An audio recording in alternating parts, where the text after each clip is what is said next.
Hello, everyone, and welcome to Horrornightoasis, a radio show where we discuss all the latest movies and news from the world of horror. Joining me tonight, as always, is my co-host Ian. Ian, are you there? I am. How are you, sir? I am slaying. Yes. No, most definitely. I'll just say this: it's been one of those Mondays. It has been. Oh yeah. It honestly has been a difficult weekend on my end because I was worried that we weren't going to be able to do this show. Because Saturday I was dealing with computer issues, and I decided, you know what, maybe I just hit the reset button. Images and videos were kind of slow. Usually, if you hit the reset button, that kind of resets everything and makes everything go back to normal. Well, lo and behold, I pressed the reset button, the whole internet goes out. So I had to postpone the show. Like, we'll just make it for Monday late afternoon, late night, just in case, because they're supposed to be here, today. So the technician came out between 2 to 4, and it wasn't an easy fix. And I was like, great, because there's a lot of in and out the driveway, wanting me to check and see if this is online, if that's online, and he had to go back down to the building, home base. Things weren't going the way that they were supposed to go. And then finally, the internet came back on, but no incoming phone calls were allowed to come through. So he had to go through the whole ordeal again to make sure house calls came through. So it was just one thing after another. And I was happy that, again, things are back to normal for the time being. And we were able to finish up this little mini Pride marathon that we started last week. So again, I really didn't want to miss out on this show. After like, yeah, we're gonna do another one. Yeah. And we would miss out on it. So again, we had to postpone it. Started a little bit earlier, but hey, we're here, and we managed to pull through to finish this marathon off before we kick off our Independence Horror Marathon for July. And as we mentioned before, that's our bread and butter. We do a lot of effort into that marathon. So we're wanting to put a good bow on this one because I think because I think we mentioned this last week, for the month of June, there's really nothing to do. And, over the past couple years, either something's came up or we just took a break.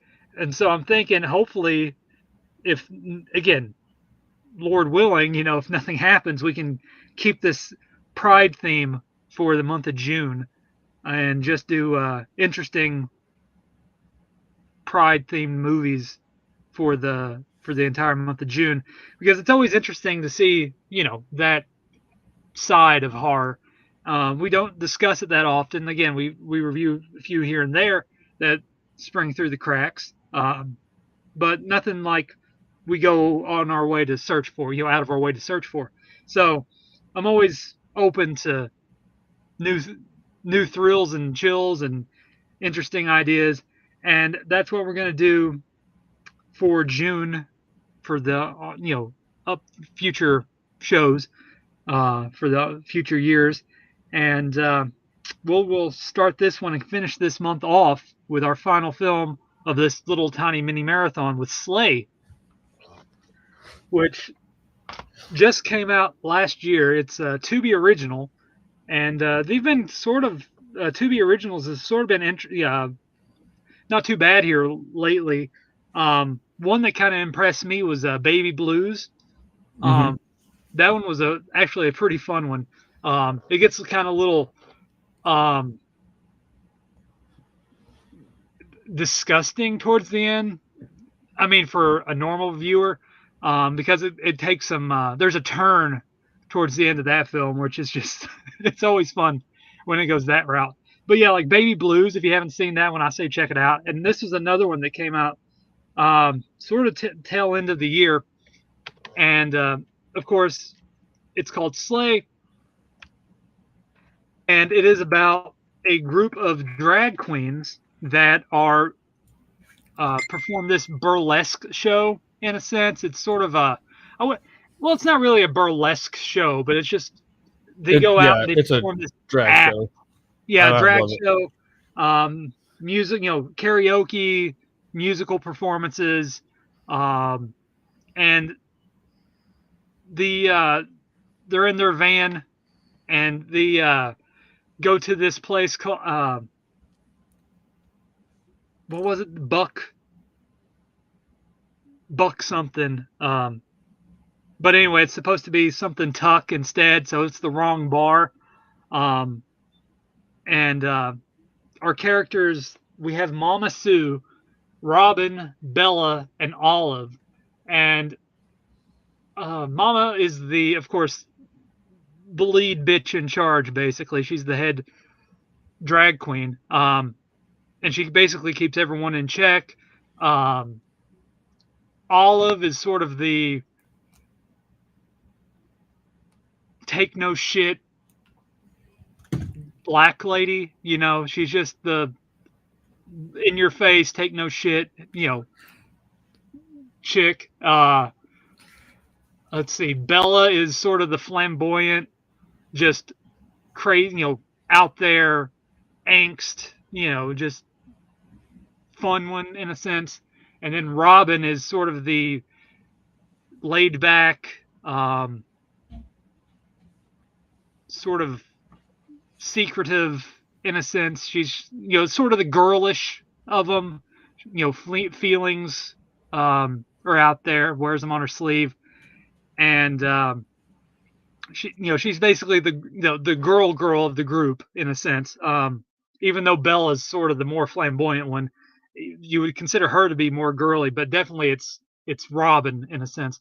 So they go there, and of course it's this bar is this run, this motorcycle, nothing but like bikers, and it's just a biker bar. And the owner Dusty, like, listen, you were hired, you can do the show, you get paid, do whatever. And Dusty's character, we'll get into his arc, his character arc as we get into spoilers a little bit later. So he's just like, yeah, go do your show. There's Travis, who is sort of the straight edged, just like head honcho biker. He's sort of, not up for, the games that the drag queens play, and not really, there's a lot of shit talking back and forth between him and Mama Sue. And of course that changes as the film progresses. But anyway, I digress. And there's also a couple um, patrons in the bar that are basically there for the show because they're interested in, and there's like a love interest between one of them and Bella. Not Bella, but Robin. It's hard to keep the names straight with faces. So there's sort of a love interest there. And of course, they go there, Yeah. and before everything starts, we're sort of introduced to Rufus, who's like the errand boy, like he's the delivery driver to the bar, and he gets attacked by this, this old vampire. He has the prosthetic makeup. It's like the monster vampire, and not like just a normal vampire. It's definitely, an older vampire. So he gets bitten, and then of course changed. He regrows fangs, and he goes and he starts attacking the people of the bar. And then it's just your prototypical insert threat siege type horror movie in a bar type setting, where the vampires are outside, they're making more vampires, there's some vampires inside, and they're all trying to survive the night, if you will. And of course, there's no way to say it. It's like it's a flamboyant from dusk till dark, till from dusk till dawn, not dark, but where it's just, it's not over the top gore like a From Dusk Till Dawn, and it's very simplistic with its vampire. It's just fangs, a little bit of blood here and there, a little bit of gore, not too much. It's more, it doesn't take itself too seriously because given the nature of the film, It's very, like, again, the film's flamboyant, but not like too in your face. Um, Again, some of the dialogue, it has some good one-liners here and there, some quips back Yeah. and forth. There's a couple that I wrote down to remember, and I'll get into them later. But again, I didn't mind the film. Like, again, I like those insert, siege type movies, creature, monster, vampire type movies in one location settings. There's been a handful of them over the years. Devil's Den, Savage Love, VFW, Patient X, uh, Legion of the Dead. Of course, all these type films like that, where it's just like they're in a bar, Diner, which was basically zombies in a diner. But I like those type of settings. Of course, like another one that comes to mind is Sinners, but where that film dealt with racism, this one deals with homophobia in a sense. Yeah, that's what I was thinking too. Yeah. But again, Slay came before Sinners, so there is that. But I saw Sinners before this one, so it is very, again, a flamboyant version of Sinners in a sense. But yeah, it's not too bad if you like those type of films. I mean, like, again, some of the characters, they have a good character arc for a lot of them. I mean, personally, I think Bella is like the best character out of all of them. Yeah. I just liked her attitude and just like, I guess her flamboyantness, in that regard. But yeah, like I didn't mind it for a while. After a while, it just became like a numb viewing where it's just like, you've seen it before, you've seen it done before. It doesn't really hit any new beats. They just throw in a gay theme to it, and it's still the same thing. People in a bar in this one location setting trying to overcome people, vampires or some type of monster. Feast, in a sense, is another one I think I mentioned before, where they're trying to survive in that setting. And it's just like the characters are, each one has their own personality. Even the patrons of the bar, Sheila, she's the high pitched, trailer. I guess trailer park, but like the bar whore in a sense, where she's just like there, big tits, just talking about everything like that, just like that, gutter slut in a sense, in the best way possible. I'm just trying to picture, Yeah. give you a picture of what her character basically is.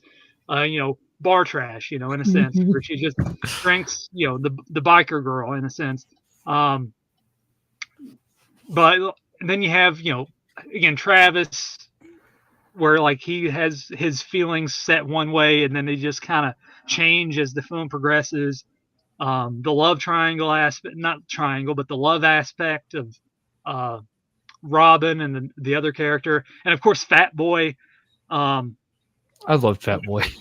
Yeah, Fat Boy and his what happens with him. You're a vegetarian. Yeah. So there's like a lot of, fun, sort of a little bit of like Shaun of the Dead type humor where they're trying to have fun with it, when they go to the Winchester. It's just like little quips like that and trying to make, all the characters stand out. Again, Dusty and what happens with him over the course of the film and to what eventually happens at the finale of the film. Again, the vampire threat, I mean, it's there, but it's not really, I mean, it's more of a drag queen anesthetic and show, the character development, more so a vampire film. I mean, it's there, like, again, with like Ganymede last week with, the demon's there to push a narrative forward. This one, it's just like, we're all for show, it's an extravagant show and, just, check us out, in a sense, like that way. It's just like putting the best foot forward, just putting on a drag queen show, basically. And it doesn't, it's not bad. Like I said, it's not bad. It's not perfect. But like I said, it just kind of hits this beat, this just toes the line, just like of stuff you've seen before, but it's nothing terrible.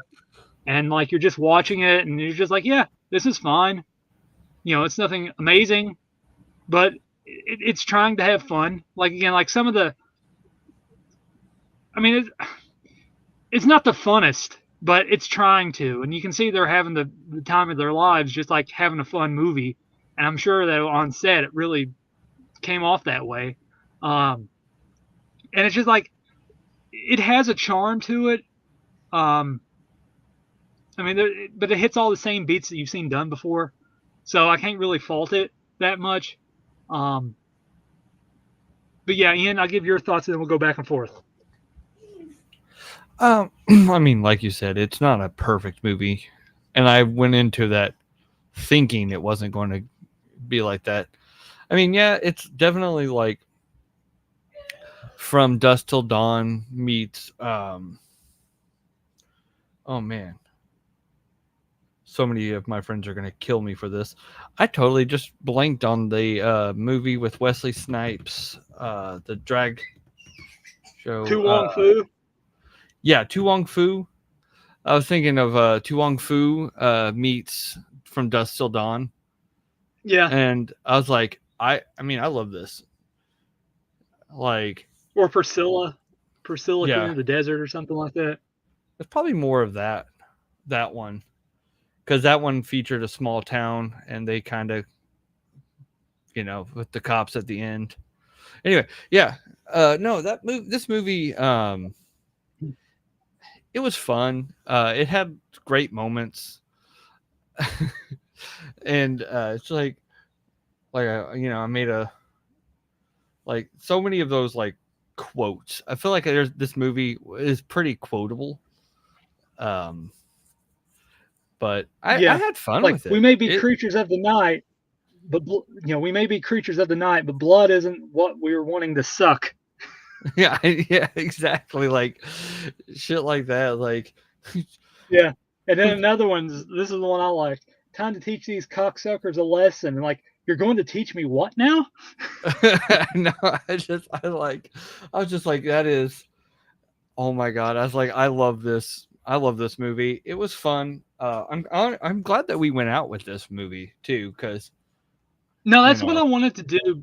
I wanted to have like one serious one, and then just like end it with like we're out and we're, yeah, we're queer and we're here, sort of ordeal. Yeah, no, like it was a fun movie. I probably would rewatch this.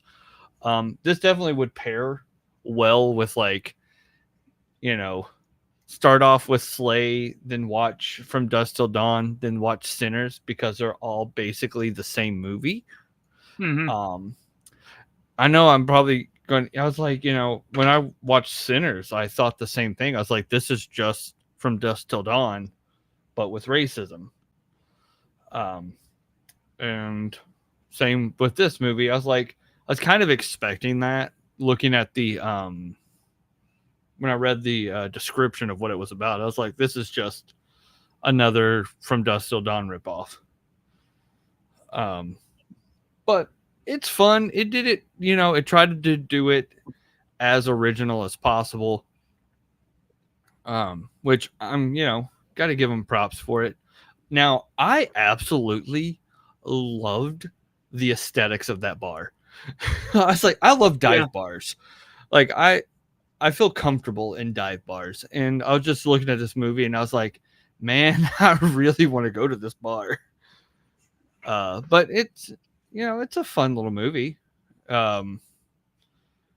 It's not too like in your face with everything. It knows when to hit its moments. That scene, I'm not gonna lie, that scene with the bar owner kind of got me a little emotional. I was like, oh, from his backstory, I was like, they took it, they knew how to turn, make a serious moment. And I was like, I appreciate that, because some movies like this, they take a serious moment and then they just kind of like, I was worried that they were going to just turn it into a joke, and then instead of being a serious thing, kind of like make it a jokey thing. And I felt like this movie had a lot of heart. It touched a lot of, obvious tropes. but that's pretty much every horror movie you're gonna watch now. So it was fun. I enjoyed it. And Yeah, like like the humor in it, the gay humor and the flamboyant humor and like the drag humor is like between like Bella and I think Jax was the other one, the other friend that's like shit talking all the time and like, what are we gonna do? Is it gonna be bondage or is it gonna be this? And like, oh, I'm gonna be like Wesley Snipes, and then she doesn't know which one. She yeah, points at the bondage gear, and like there's like her going around talking, trash talking vampires and stuff like that. Like the characters, like I said, each character managed to have their own personality, so it was smartly written in that regard. I do think it goes on a little longer, like it's like 140 at least. I mean, it's not. It's still interesting as but it could have been a little bit more tighter paced. I mean, it still does the job, sufficiently. With all the, but it felt like a lot of stuff was like repeating a few times here and there, but it just wasn't going forward as you would want it to. But again, it's a minor complaint. I mean, but for what it is, it hits all the beats. As you said, the tropes that you get for these siege type movies in one location. And again, it does that perfectly. So if you like that type of setting, that type of film, you're gonna dig this. I mean, it's not in your face. I mean, technically it is in your face because it's like we're here, in a sense. Yeah. Especially Bella. She's like right in your face all the time. I mean, honestly, like you get a good up close shot of Bella multiple times. There's like no doubt about that. When Fat Boy comes out and he's like looking at Bella's ass and is like wanting to bite it and everything, that's kind of funny. Yeah. But yeah, like it's pretty in your face, so you have to put that aside in a sense and just like watch it for what it is. If you don't want to see drag queen asses, this is definitely not going to be one for you. But if you don't mind it and then get past it, it's still a fine, perfectly fine vampire siege movie. The humor's decent. The characters, I mean, they do a good job with the characters and their personalities. There's some okay gore moments. There's an interesting scene where they're all when the patrons are going outside to fight some of the vampires, and like the ones that are staying in the door, like describing everything that's happening, and then like you see the slow-mo decapitated head go across the screen, and then like of course later on the bathroom stall sequence with Jax, that ends with a good eye impaling scene. So there's some good moments sprinkled throughout, and of course, like some of the lore of the vampire stuff that happens towards the finale. So again, it's a well thought out movie. It's just wrapped up in a drag queen. It's your basic, again, as it is, like it's basically it's just from dusk till dawn in drag. It's all dolled up. So it's the best way to put it. Yeah, and it, I mean, I honestly, I felt like they could have cut some of the, like a little bit of the vampires outside scenes. Maybe trimmed it up. I did kind of wish they did a little bit more with the drag, since it was, was pretty much the supposed to be. I thought it would be the main focus. Yeah, I thought there'd be more drag references, but I thought it was fine, with what it did. Like I said, I really enjoyed like what the, this like the little side story of the bartender or the owner of the bar. I liked the progression of like a lot of the bar patrons. It was the random people. This movie threw in so many random, just like people in the bar that you didn't see in the beginning. And I was like, who the fuck is that? And it's just like a new person every time. And it's like, just to give us like, I don't know, just a new bad guy to Yeah, encounter. And I and was like like, we got plenty of them outside. like the guys in the truck coming up to the bar, and then you get attacked, and so we just got like the young guys just for fodder. Um, The and then random lesbian biker that the was like lesbian hiding under the biker. table. My wife was watching this movie with me, and she was like, "Where the fuck she come from?" And then some random guy ran outside, and then he got and was like, "Who the fuck was that?" It's like, where are all these people coming from? Yeah, I think that's the one you're talking about, where he runs to the door and he gets his like the heart pulled out. Yeah, Yeah, he just gets like his a heart random. pulled out. I was just like, see, I thought that kind of stuff could have just been like left out because it added nothing, and all it did was drag the film out just a little bit longer. Yeah, And I felt like, because there was plenty of people outside waiting to come in, like we didn't need some new random people getting turned to vampires suddenly. So I just was kind of that, but I did absolutely love. They were like, when they were discussing like, do vampires grow teeth if they didn't have teeth? yeah, And then that guy jumped up, and I was like, yeah, I guess they do. It's just like, I like that little thing. So I like that little aspect of it, and also like the aspect of like, if you're an open-minded person, that you aren't an asshole vampire, like going to the like caving into the bloodlust. yeah, I was like, I like that. I was like, I was like, at least they're trying to, you know, be a little different with their lore and stuff. And the fact they can go in the sunlight was interesting. But yeah. It's like it's a serviceable watch. I mean, if you want something in that trope of people in a bar getting siege movie, it does perfectly fine. Um, it has, again, like the dialogue is has some good quips and one liners. I mean, there's more as the film goes on, that you can only write down so many. I got like the two main ones earlier, and as Ian said, a few as well. So it has a lot of good quips back and forth like that. A lot of shit talking, trash talking, um, especially Mama. Um, and Bella. Again, I just love Bella, honestly. I just liked her Bella was character. great. Bella's great. And that's what you want. You want like one standout character, and that was Bella. And so like everyone else, you had Mama and Olive going back and forth. That's sort of the butting head aspects of the group. That one disabandonment sequence. But then you have just Bella just like going through the vents, showing her ass every second. Just like being that outspoken girl. Just being like, I don't care what you think of me. I'm you know, this is me, and that's her, and that was Bella, and it's just like, again, the person they got, Crystal Method, um, was just solid in the performance. That's what you'd want out of a drag sort of performance, um, Yeah.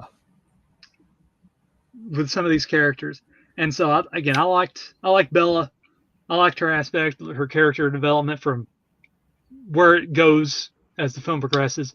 And again, like the love, the love aspect between Robin and I think Clive. I don't know if it's Clive or Steven. I don't know what. I don't know the names. It might have been Steven, but like that kept progressing. Like they get a little bit closer each time, and it gets cut off. Then they're about to kiss, and then they get cut off, and Robin's like, "Come on," like, "Come on," She's like not happy about it because they're that close to kissing, and then finally they get it at the end there. Um, so there's like a bunch of little moments sprinkled throughout there where like they're having fun, and that's kind of what you'd want. Again, it's nothing amazing, but if you like that type of film, it has moments, and that's kind of what you'd want out of a film like this. Is just like dumb fun, and Exactly. Yeah. that's definitely what this is just dumb fun. Yeah, and that's like for a Tubi original, especially, I think Tubi. When I saw that it was a Tubi original, I had my reservations. I was like, oh, I don't know how this is gonna go, and I was pleasantly surprised. I kind of thought it would be silly. I've seen like trailers and people talking about it when it first came out last year. And I To be meant to honest, check it out then. yeah, honestly, I wouldn't suggest watching the trailer. I watched the trailer when it first came up there. Showed up on the recommended or new stuff featured on Tubi, and the trailer didn't really pull me in. And it's just like, that trailer just doesn't pull me. It didn't really do much justice. And then again, I went into it open, as I always do, and again, the trailer, it shows what it wants to do, but it's just like you have to be pulled into the world of the film and like get into the characters because the Yeah. trailer doesn't do it justice. Because you have to really know the characters from the beginning to get to, before they put on all the wigs and eyelashes and makeup, before, and then get into the film, like their performance and everything. So it's one of those where like the trailer is okay, but it's just like a one and done. Like, that doesn't. I'm not really interested in that. Like, this is one you don't really want to watch the trailer. Yeah. Yeah, no, like I think this was, like I said, like I saw the trailer for it like when it first came out, and I was the same way. I was like, I kind of want to watch it just, because like this is a kind of movie that I kind of wanted to support just so that way, more gets made of it. But like I felt the same way. I was like, I'm not really like, this doesn't really seem like a movie I might enjoy, but I kind of wish I would have watched it last year when it came out, but Well, it's kind of one of those where again, it just had, we could have, but like then we would watched it last year and like, well, there's no reason to really discuss do that. it because Yeah, this that's this fair. theme came out of nowhere, and I'm kind of glad. Sometimes things happen where like it's always on the back burner, and like things open up and make something out of nothing. So here we are with Slay. Like we managed to do it, and I think it was for the better. Because again, it's definitely one that again, it's fun for what it is, and that's what you have to go into openly. It's just Yeah. it's dumb fun, stupid quips, one-liners. The performance of that one song, the WAP song. I don't know. I don't listen to modern music, so that's kind of actually the first time I've heard that song because I remember it from a few years back. Everyone was talking about it. Yeah. I don't Um, yeah, that I've heard that song a lot. no, Uh that's the very first time I heard that song. So, um, because again, I listen to like '90s back. I don't listen to anything modern. So that's not like I heard the first like Justin Bieber song the other day in Walmart. Like that's the very first time I've heard Justin Bieber. yeah. Like I think it was Baby. And like that's the very first time I heard it. And like I was in the store doing stuff, so I couldn't leave. So I was like, well, that's the first time I heard Justin Bieber. So again, I'm not the most when it comes to musically inclined. I don't listen to modern stuff. So like that's the very first time. Who sings that? Is it Nicki Minaj that sings that? Cardi B. Cardi C? I don't even know. Yeah. I don't go out of my way to listen to that. I'm not opposed to it. I have my wife does, and I I have a don't lot know. of friends who do, and I got like people used to work with would play music all the time, and so I got to hear a lot of that kind of music. So No. I already knew about it. See, But it was Little Kim was like that when beforehand. So it's like I just hear that song like that's just like Little Kim. How many licks? yeah. Her single that she had back in like 2001. It's just like because that was always talking about everything that happened in the WAP song. Yeah. But again, I'm old school. But yeah, and that's that's funny because especially the dialogue that came around that song, but that's neither here nor there. So yeah, I mean, I thought the music choice was fitting. They did a pretty good performance. And it made me reminisce about my first drag show that I went to. It was when I was freshly 21, and it was at a gay bar, and it was at a goth night, and they were doing a Halloween Beetlejuice theme, and it was called Hand Jobs for the Recently Deceased. And I got pulled up on stage by one of the person that performed it. And they like held me like a baby while bouncing me around. And I was like, I don't know how to deal with this. And then that same person got dollar bills stapled to their testicles. So they were part of a freak show. Yeah. So it was like a drag show performance plus a freak show. And I was a person in a gimp outfit that said, allowing anybody who wanted to sit on their back free pony rides. So yeah, it was reminiscing experiences. Yeah, I live an interesting life.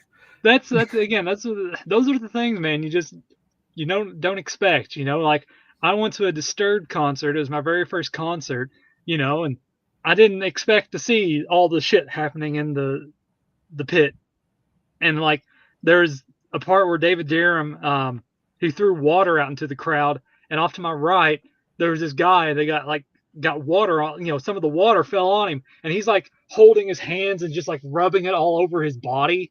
And it's like, what the hell's wrong with that person? And then off to my left there's a couple fucking, just like they're just having sex, and just like field of view.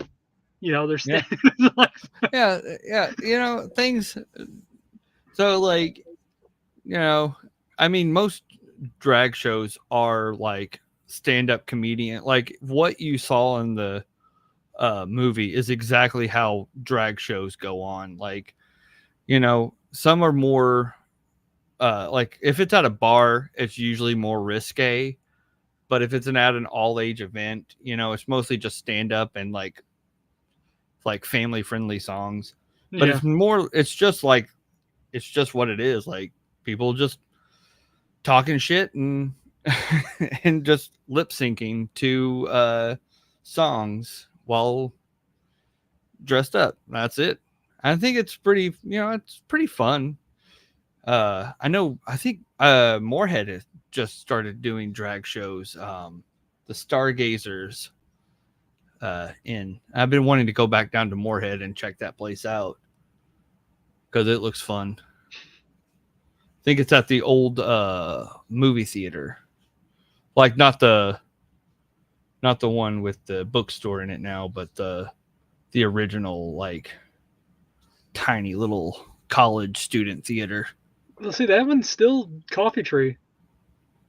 The one it's where the tattoo parlor is. It's like off in the little side. Most people don't know that there was a smaller movie theater that was used by the college. The college abandoned it, and people are talking about turning it in, like trying to buy it to turn it into a grindhouse theater. I think the guy that would have been so great, but they were like, I don't think it would have done well. But hey, I'm glad to see more places opening up and doing stuff like this, kind of helping break the stigma that is being surrounded by this stuff right now. And I was like, it is what it is. I enjoy stuff like that. But this is, starting to get a little political. So yeah, like I said, it is political. That's just a bunch. I don't know. I don't really want to get into it on the show. It's just one of those things. It's just kind of like, again, we're open. I mean, we're pretty open on the show, and there's no. I mean, it is what it is. I mean, our first guest was a drag queen. Yeah, exactly. Babette called us. But God, I miss them. Yeah. I would love to hear them come back on after Yeah, it all was these years. crazy. I think it was our third episode. Yeah, And it was just like random. And it's just like, it was great. It was great talking to her. exactly. And that, I mean, I still like remember how bad my face was red. Yeah. But But again, you were just starting out too. I mean, it was the third episode for you. This is like, I pulled you in, doing the radio show. And then just out of nowhere, you're talking to Babette Bombshell, drag queen. that, and it was so out of the blue. Like, Yeah. I mean, I get stage fright, and I felt that was what I felt. I felt like Yeah. I And plus I got her, the making way me she is, blush. because she's very, Sexual. she's very outspoken and pretty on the nose. Yeah. That was a fun time. It's great. Yeah, it's memories. I wish I don't even know if we have that episode anymore. That's we might. I think we should. We have to go through the archives. Yeah, because I think I have a bunch. I've been wanting to do that. I've been trying to. Yeah, I need to get those and slowly upload those over the, on the YouTubes, because there's a lot of old stuff there that we lost, and we're just trying to get it back up there for those wanting to listen to our older episodes. So it's work in progress. We're going forward, but we're still trying to get the older stuff back up there. So yeah, it is what it is. With life in the way, Ian dealing with family life, and me dealing with family life and personal life. It's just one thing after another, and it's just like you don't have all the time in the world. It is what it is. We make do trying to get these shows out, and always something gets in the way or just postpones it. But we love what we do. We enjoy it. Just shit talking for an hour at a time. And again, it's always fun. And I wouldn't do it with anybody else. But I think that's going to do it, because I don't think there's really that much more else to say with Slay. So I'm going to call that episode, that review done. Put it in the books for our Pride Month, and then hopefully by next year I'll have a interesting, quirky title that I usually do with some of these marathons. It's just one of those. Again, it wasn't a full-on marathon, and it was just last-minute ordeal. Yeah.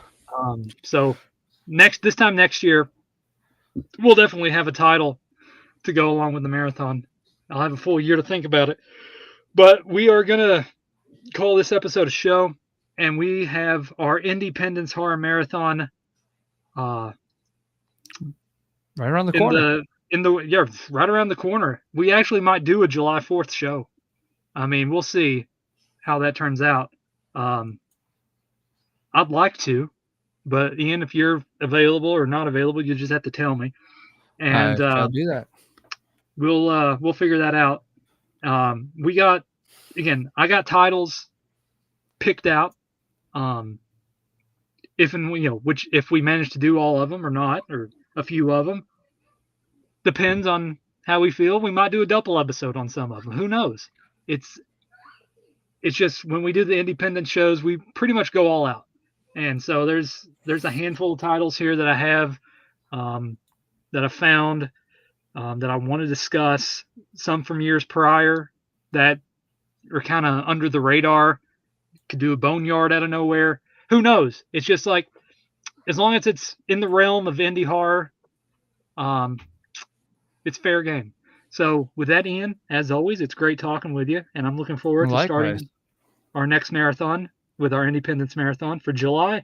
So I hope everyone listening will be on board for that for the entire month. A lot of interesting conversations will be had. So Ian, as always, it's great talking with you, and we will see everyone next time on Horror Night Oasis. Good night.